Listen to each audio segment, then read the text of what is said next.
Assalamualaikum warahmatullahi wabarakatuh. Saya Rusmalina dari TK Permata Bunda, Kabupaten Lampung Selatan, calon guru penggerak angkatan 9. Berikut ini aksi nyata modul 1.4 tentang budaya positif.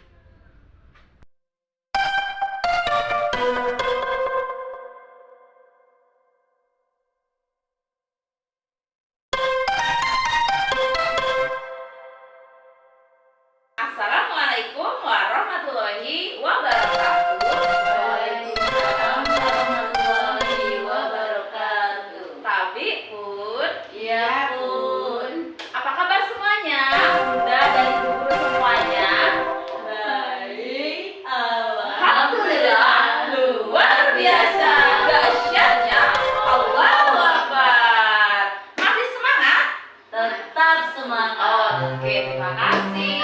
Hari ini saya Rusmalina, guru kelas B dari TK Permata Bunda, calon guru penggerak angkatan 9, akan memaparkan materi tentang budaya positif.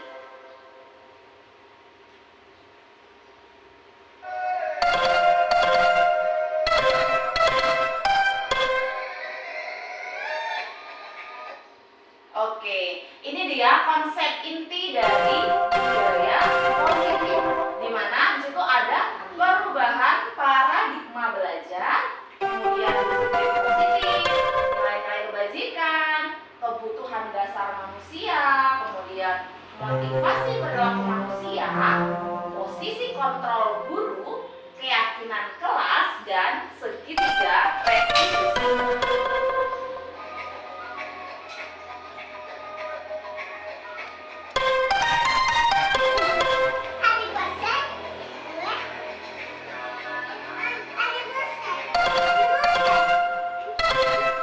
Oke, di sini ada pembelajaran dengan paradigma baru.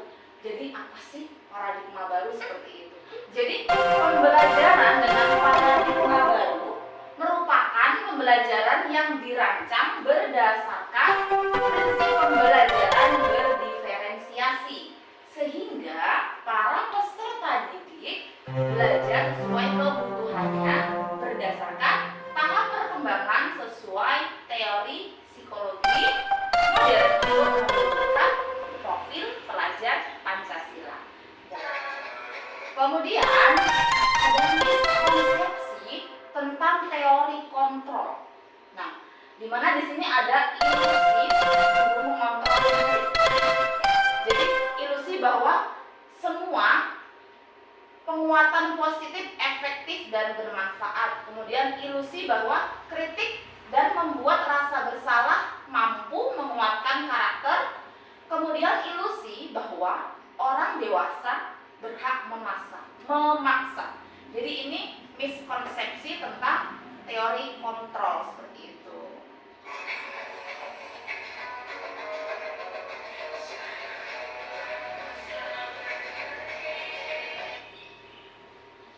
Jadi, kita di sini akan mengubah paradigma stimulus respon ke pendekatan teori kontrol. Nah, jadi di sini ada stimulus respon, kemudian di sebelah sana ada tabel teori kontrol. Yang mana realitas kebutuhan kita sama.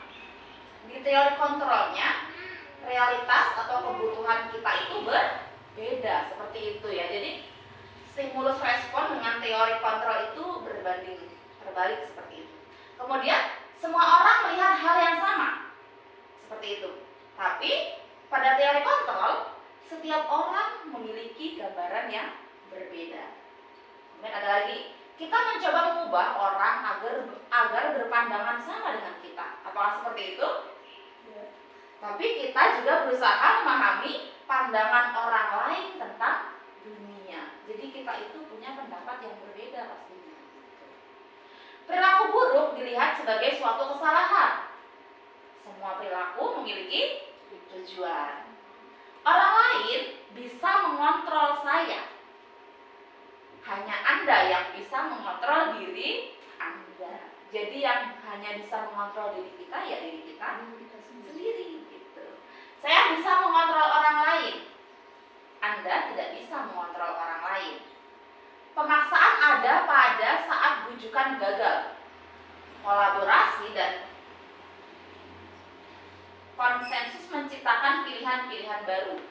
Kemudian, model berpikir menang atau kalah. Model berpikir menang dan menang. Seperti itu. Jadi ini paradigmanya. Paradigma stimulus respon pendekatan teori kontrol. Nah, jadi apa sih disiplin positif itu? Disiplin positif itu berasal dari kata disiplina, yang artinya belajar. Disiplin mengacu pada disiplin diri, yang memiliki tanggung jawab terhadap apa yang dilakukannya berdasarkan nilai-nilai yang diyakini. Disiplin positif merupakan salah satu cara penerapan disiplin yang bertujuan untuk menumbuhkan kesadaran serta memberdayakan peserta didik tanpa imbalan penghargaan atau reward atau ancaman ataupun hukuman. Ya, sebagai pendidik, tujuan kita adalah menciptakan peserta didik yang memiliki disiplin diri sehingga mereka berperilaku mengacu kepada nilai-nilai kebajikan universal dan memiliki motivasi intrinsik dalam perubahan perilaku ke arah yang lebih baik. Iya. Nah, kemudian di sini ada nilai-nilai kebajikan. Nilai yang disepakati bersama, lepas dari suku bangsa, agama, bahasa maupun latar belakangnya. Jadi ada contoh nilai kebajikan institusi atau organisasi. Di sini ada profil pelajar Pancasila. Kemudian ini ada beriman dan bertakwa kepada Tuhan Yang Maha Esa, berakhlak mulia, berkebinekaan global, gotong royong, mandiri, kreatif, dan bernalar kritis. Kemudian ada Ibo Primary Years Program atau disebut dengan PYP. Toleransi, rasa hormat, integritas, mandiri, menghargai, antusias, kemudian ada empati, keingintahuan, kreativitas, kerjasama, percaya diri, dan komitmen. Kemudian ada juga keterampilan hidup atau life skill. Dapat dipercaya, lurus hati, pendengar yang aktif, tidak merendahkan orang lain, dan memberikan yang terbaik dari diri. Jadi itu contoh dari nilai kebajikan. Jadi banyak institusi atau organisasi yang emang punya gitu ya. Kemudian di sini ada kebutuhan dasar manusia. Kebutuhan dasar manusia adalah segala sesuatu yang kita lakukan untuk mendapatkan apa yang kita inginkan. Seluruh tindakan yang kita lakukan memiliki tujuan tertentu dan semua usaha terbaik yang kita lakukan adalah dalam rangka agar kebutuhan dasar kita terpenuhi dengan baik.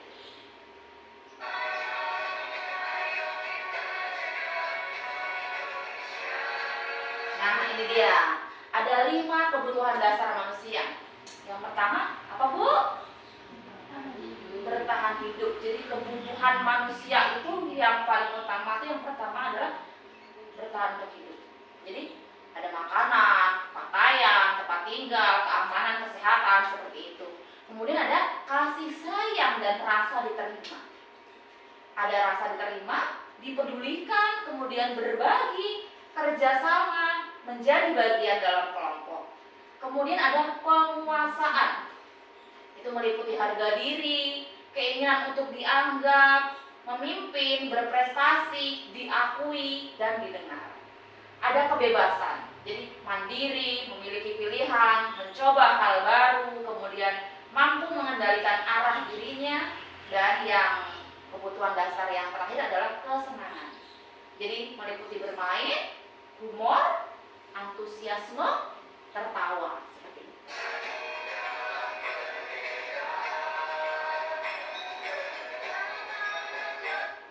Nah, ini dia motivasi perilaku manusia. Jadi ada motivasi ekstrinsik, yang mana untuk menghindari ketidaknyamanan atau hukuman. Jadi apa? Ekstrinsik itu apa, Bu? Dari luar seperti itu ya. Jadi ada motivasi dalam diri manusia itu atau dari perilaku manusia itu, motivasinya itu untuk menghindari ketidaknyamanan atau hukuman.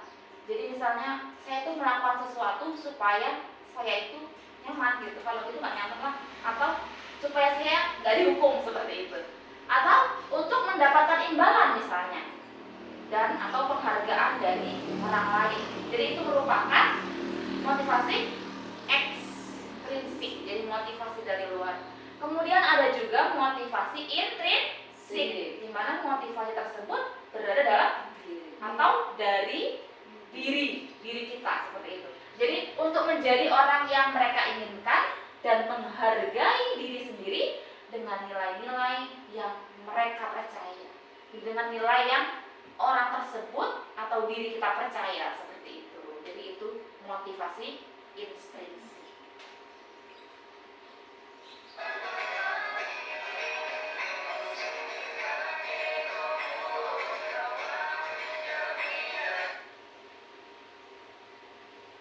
Nah, ini dia ada hukuman tidak terencana atau tiba-tiba. Murid tidak tahu apa yang akan terjadi, tidak dilibatkan, kemudian bersifat satu arah, berupa hukuman fisik atau psikis, kemudian ada konsekuensi, ada terencana atau disepakati sesuai peraturan, kemudian murid tetap dibuat tidak nyaman, sikap guru selalu memonitor murid, kemudian ada restitusi, proses menciptakan kondisi bagi murid untuk memperbaiki kesalahan, proses kolaboratif yang mengajarkan murid untuk mencari solusi sendiri. Seperti yang sudah saya terapkan kemarin di kelas, atau kemarin ada kasus atau kejadian yang terjadi pada murid, kemudian di situ saya terapkan restitusi.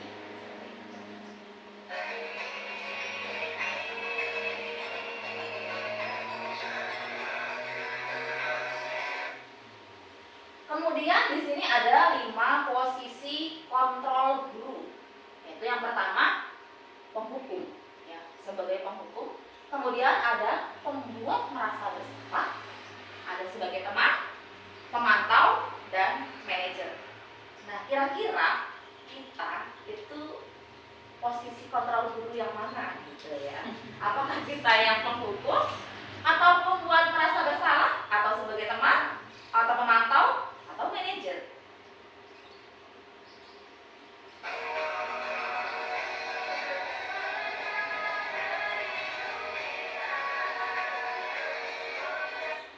Oke, ini ada contoh penerapan dari 5 posisi kontrol guru. Jadi ada kasus, sebagai contoh ada kasus siswa tidak memakai atribut lengkap saat upacara bendera. Jadi guru meminta anak tersebut untuk hormat kepada bendera selama 1 jam misalnya. Nah, posisi ini disebut juga dengan posisi kontrol guru sebagai penghukum. Jadi posisi kontrol guru yang telah dilakukan sebagai penghukum. Kemudian ada contoh lagi, berapa kali ibu atau bapak harus memberitahu kamu, misalnya dengan kata-kata seperti itu, kamu selalu saja mengecewakan bapak atau ibu gitu. Nah, itu termasuk posisi kontrol sebagai pembuat merasa bersalah.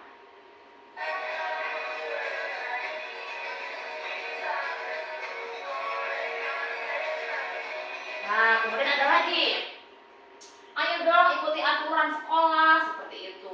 Tolong bantu ibu ya. Ya sudah, tidak apa-apa misalnya. Lain kali jangan berbuat lagi ya, seperti itu. Nah, itu dikatakan sebagai posisi kontrol apa? Sebagai teman. Iya benar. Kemudian ada lagi, kamu sudah melanggar peraturan sekolah. Kamu tahu konsekuensinya, misalnya seperti itu. Setelah upacara, kamu beri atributnya misalnya, atau besok lagi bawa atributnya, jangan diulangi lagi, seperti itu. Nah, itu posisi kontrol sebagai pemantau, jadi mengarahkan seperti itu, jangan diulangi lagi.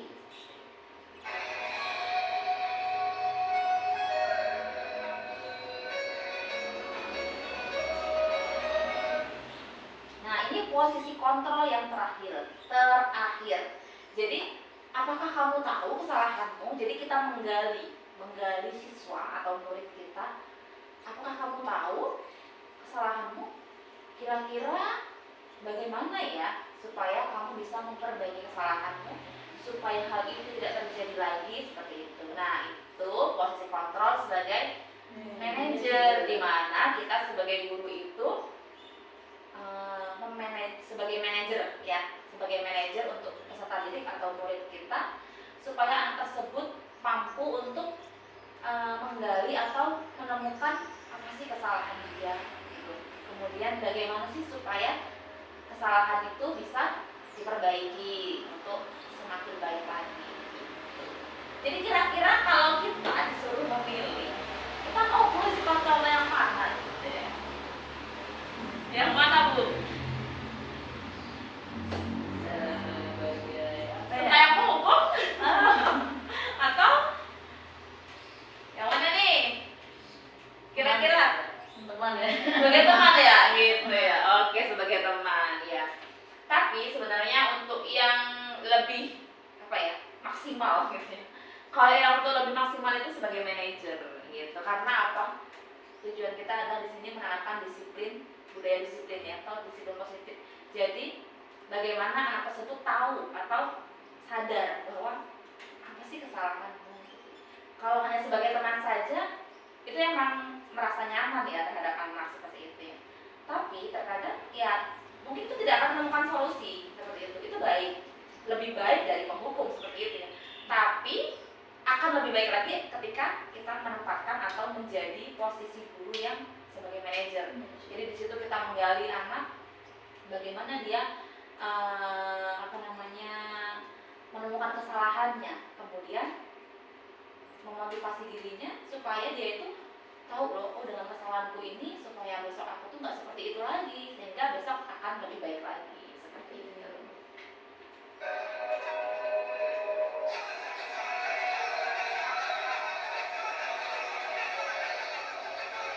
Oke, di sini ada posisi kontrol. Apakah saya ya?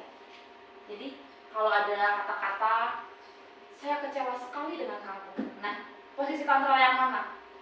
Kira-kira? Apa aja? Sebagai teman bukan sih. Sebagai teman.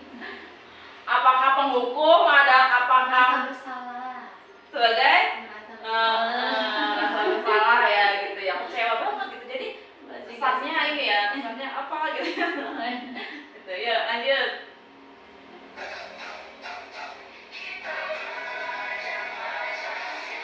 Ini kadang-kadang anak gitu ya, kalau dia ngomong kayak gitu kan langsung dia empati gitu sama kita.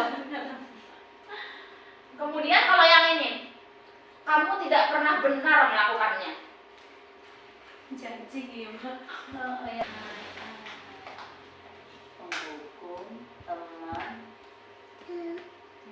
merasa bersalah, memantau, manajer.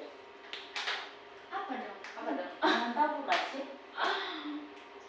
Iya, mantap. Lanjut. Masuk semua yang banyak.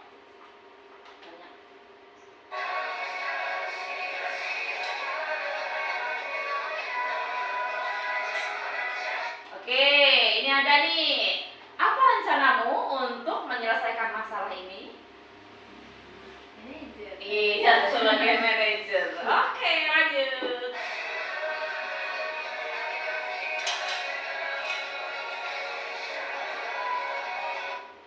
Ayolah, lakukan ini demi ibu misalnya. Ayo. Teman. Nah, sebagai teman, iya.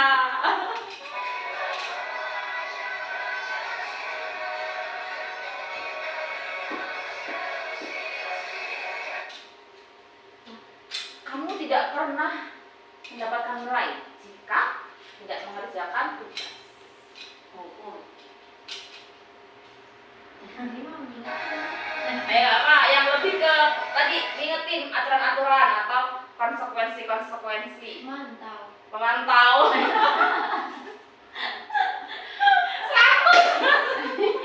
Kalau kita kayak main kuis. Oke, tadi itu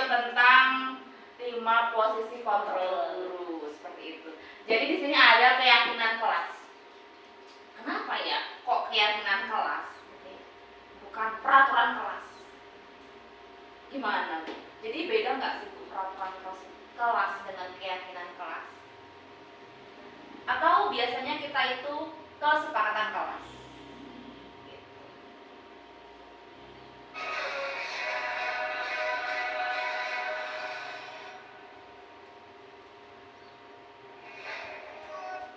Oke.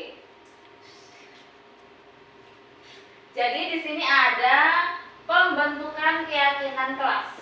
Jadi pembentukan keyakinan kelas itu bersifat abstrak. Kemudian berupa pernyataan universal dibuat dengan pernyataan positif sedikit saja agar mudah diingat. Jadi nggak perlu banyak-banyak buat keyakinan kelas itu, tapi tidak dilaksanakan seperti itu. Jadi sedikit tapi mudah diingat. Kemudian sesuai dengan kondisi kelas atau sekolah sehingga mudah untuk diterapkan. Kemudian semua warga sekolah atau warga kelas itu terlibat dalam membuat keyakinan kelas. Iya. Jadi itu tadi.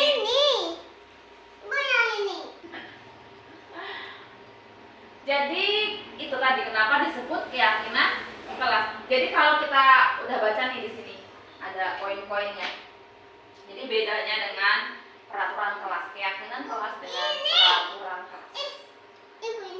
Oke, jadi itu tadi keyakinan kelas. Jadi kalau kita lihat keyakinan kelas ataupun peraturan kelas itu gimana ya Bu? Jadi enaknya tuh peraturan kelas atau keyakinan kelas sih? Sepertinya keyakinan kelas. Kalau keyakinan kelas itu kan berarti semua terlibat. Kalau Oke. peraturan mungkin misalnya dari guru peraturannya harus begini begitu mungkin. Oke, iya. Jadi kalau kita katakan itu di prosesnya ya, di prosesnya itu semua warga sekolah atau warga kelas misalnya kalau itu ikut terlibat dalam membuat keyakinan kelas gitu. Kalau peraturan mungkin tadi kata Bu Yuli, gurunya saja yang buat nih nak peraturannya seperti ini, jadi kamu nggak boleh begini seperti itu. Jadi kalau keyakinan kelas ya kita buat bersama-sama, kita sepakati bersama-sama, kita laksanakan juga bersama-sama. Oke.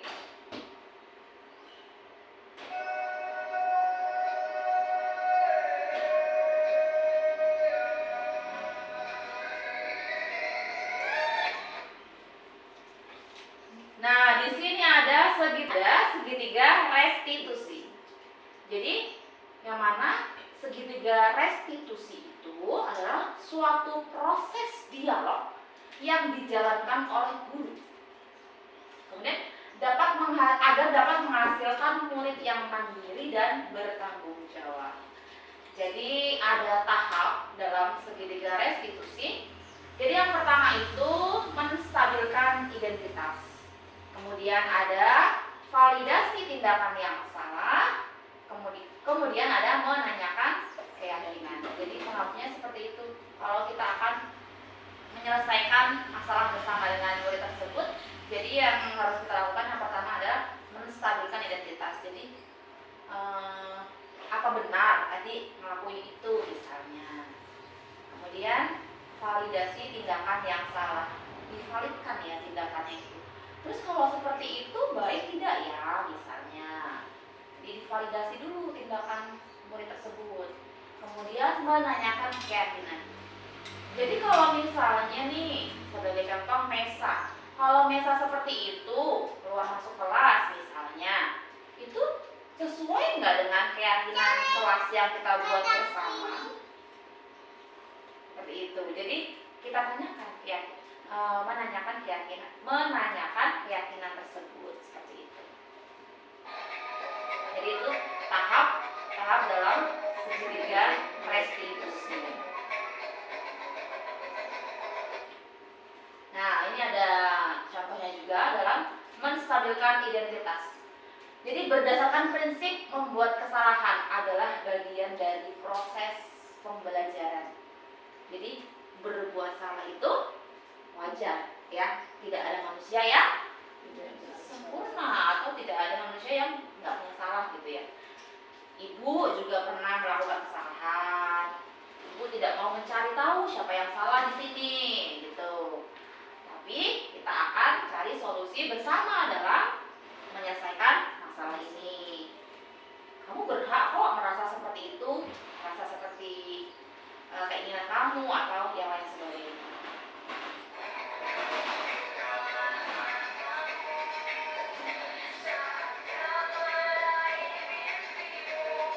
Oke, yang ini adalah poin. Oke, di sini selanjutnya ada validasi tindakan yang salah. Jadi berdasarkan prinsip setiap perilaku itu berupaya memenuhi suatu kebutuhan tertentu. Jadi sebagai contohnya adalah kamu pasti punya alasan kenapa kamu melakukan ini. Atau padahal kamu bisa melakukan yang lebih buruk dari ini ya. Atau kamu patut bangga karena telah melindungi sesuatu yang penting buat kamu. Kamu melakukannya karena mempertahankan sesuatu yang penting bagimu. Ini misalnya contoh kalau ada anak yang diganggu oleh temannya seperti itu. Kadang kan anak membela diri. Gitu. Kemudian kalau yang kemarin itu yang terjadi pada Mesa adalah Mesa itu keluar masuk ruang kelas seperti itu. Ternyata ketika Mesa keluar, Mesa itu ingin mengambil pensil teman-teman ini Bu Guru. Jadi mau ngambil pensil, tapi dia tidak izin dengan guru atau tidak melaksanakan atau tidak mematuhi keyakinan kelas. Gitu. Atau kamu melakukannya karena mempertahankan sesuatu yang penting bagimu.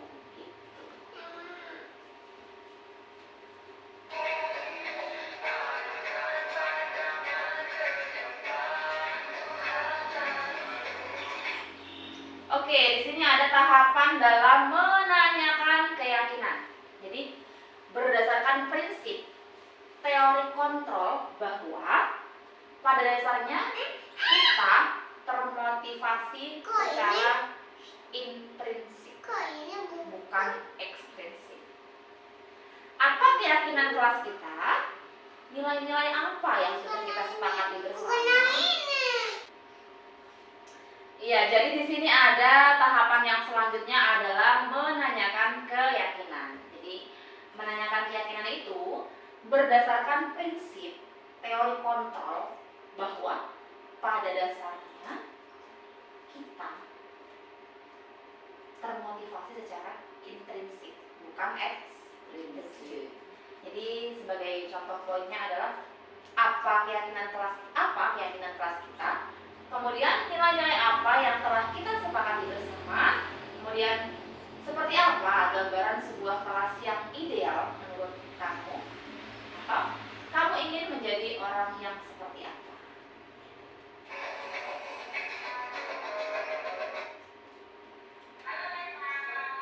Nah, jadi ini ada contoh dalam penerapan segitiga restitusi.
Oke, jadi itu tadi Bunda dan Bu Guru semuanya tentang penyampaian materi dari saya, budaya positif. Jadi dari Bunda atau teman-teman Bu Guru semuanya, apabila akan menambahkan atau mengomentari atau mau bertanya, monggo dipersilahkan. Dari saya cukup dulu. Terima kasih banyak atas perhatiannya, atas kesempatan waktunya yang telah diluangkan kepada saya untuk dapat bersama-sama belajar bersama tentang budaya positif. Jadi saya cukupkan dulu sampai di sini. Nanti bisa dilanjut tanya jawab atau sebagainya. Saya akhiri. Mohon maaf lahir dan batin. Billahi taufiq wal hidayah. Wassalamualaikum warahmatullahi wabarakatuh. Waalaikumsalam warahmatullahi wabarakatuh.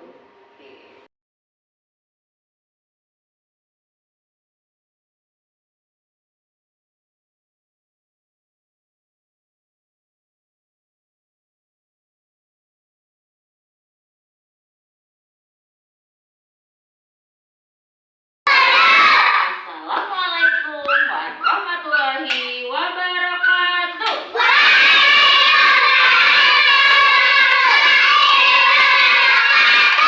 Abi, apa kabar teman-teman Bu Guru semuanya hari ini?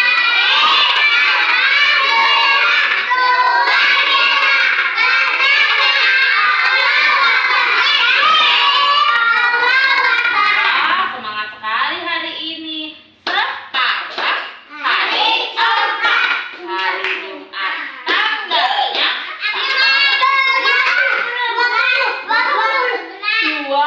20. Kemarin tanggal berapa ya? 19. Hari ini 20. Besok kemarin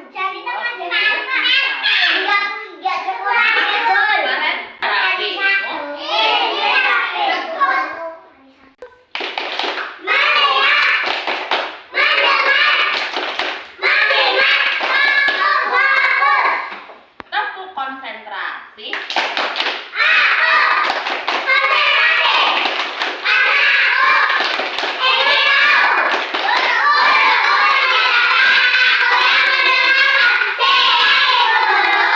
Maaf Faren, apakah Faren sudah siap? Aduh, belum siap ternyata teman-teman ya. Kita mulai kegiatan bermain kita. Kita mau bikin kesepakatan atau keyakinan kelas terlebih dahulu nih, seperti biasa. Yuk, kita mau bikin keyakinan kelas. Nah, teman-teman, keyakinan kelas apa nanti yang akan kita buat sama-sama ya?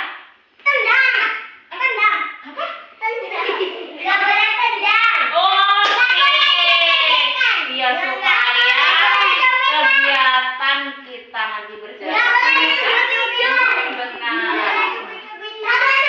Satu dulu. Siapa tadi yang mau? Ade, apa? Oh, yang lain. Jangan ngejek teman. Oke. Gak boleh tendang. Naisa, gak boleh campak temannya. Apa lagi? Tidak boleh menyakiti teman, itu berarti apa? Menyayangi teman. Tidak boleh minta makan ataupun makan. Tiba-tiba nih kita lagi mau nulis, makan kayak gitu ya. Makan pada waktunya, seperti itu. Mau pipis, bilang ya izin ketika mau buang air. Apa lagi ya teman-teman? Oh iya, hebat Nadia, terima kasih. Kalau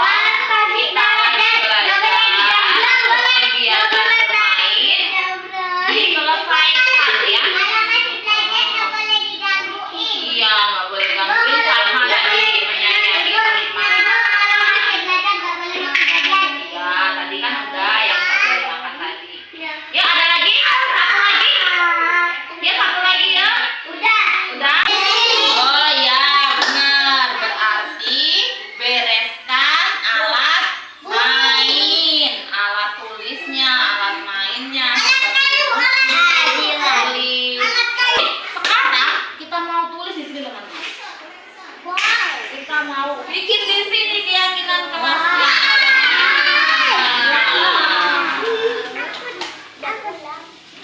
Nah, ya silakan duduk kembali. Ini namanya apa ya teman-teman? Pertama, tadi kan teman-teman udah sebutin. Gimana kalau kita pakai satu warna aja biar kelihatan? Ya, warna apa ini?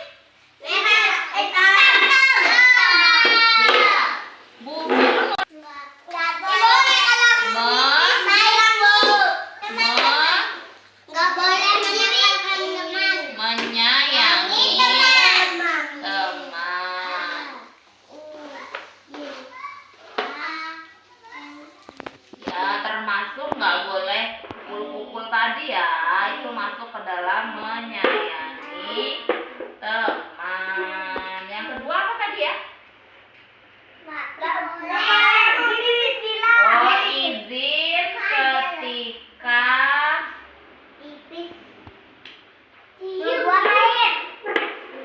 keluar ruangan, keluar kelas, atau buang air kecil. Ya, apa kan beda-beda. Buang air. Yang ketiga apa tadi ya? Kan udah tadi masuk ke dalam menyayangi teman. Apalagi tadi ya? Iya betul Aura. Makan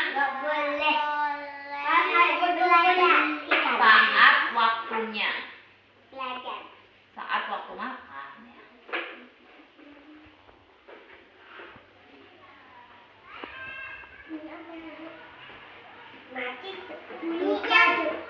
Apalagi yang keempat?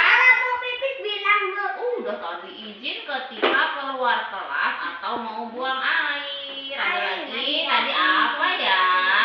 Tadi ada iya udah tadi ya poin yang pertamanya yang tadi ada yang sebutin loh tadi Bu Guru ingat apa tadi?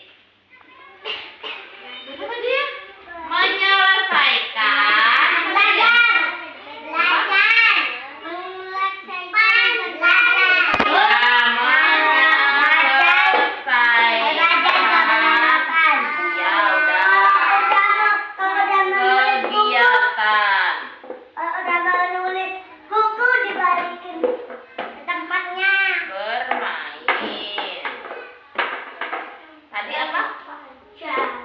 membereskan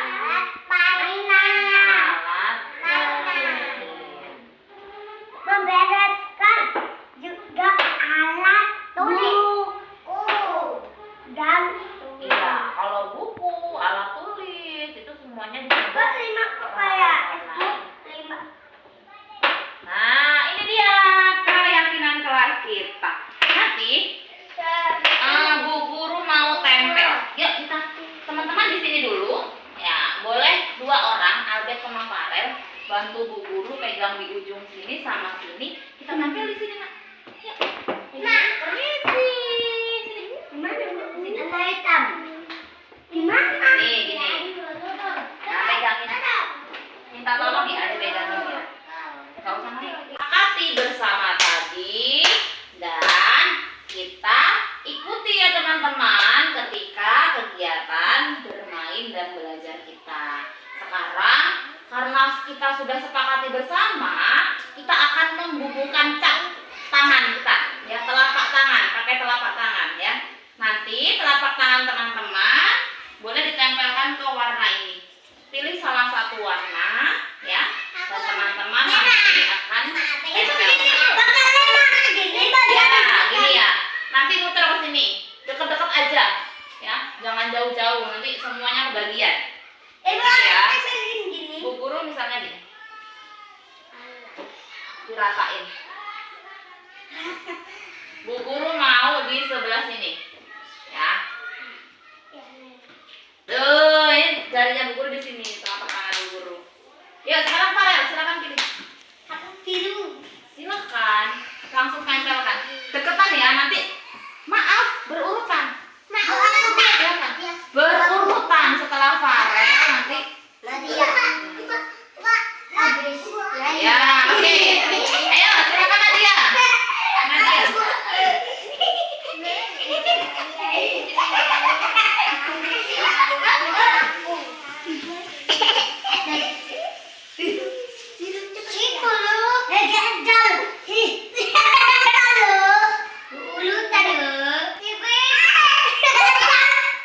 Sebentar, jempolnya aja Revan, tambahin jempolnya.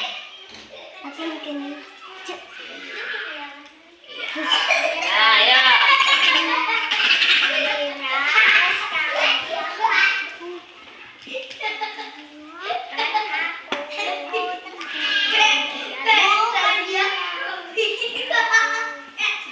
Di atas boleh, masih ada tempat banyak.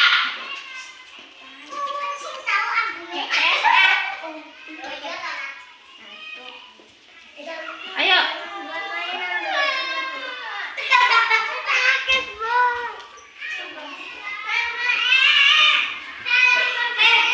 Oke, makasih Sabira. Di sini bisa juga. Di sini juga boleh. Di sini masih.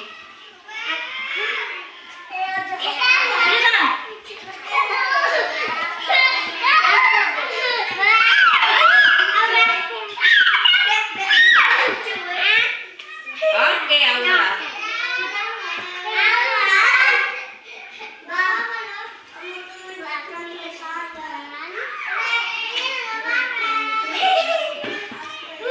Silakan Inara. Ini Rehan tadi ya?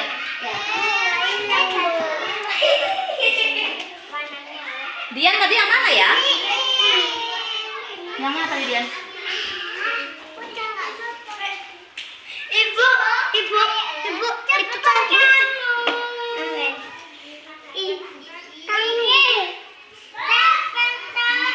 Ayo, siapa yang main?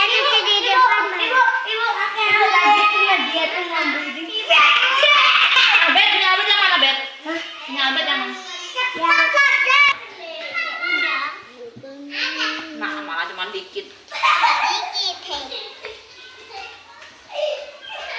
Udah suruh cuci. Gak apa-apa, nanti lama-lama. Tahan mau? Kira mau? Udah semua? Ini berarti punya siapa tadi? Teman-teman sudah cuci tangan semua.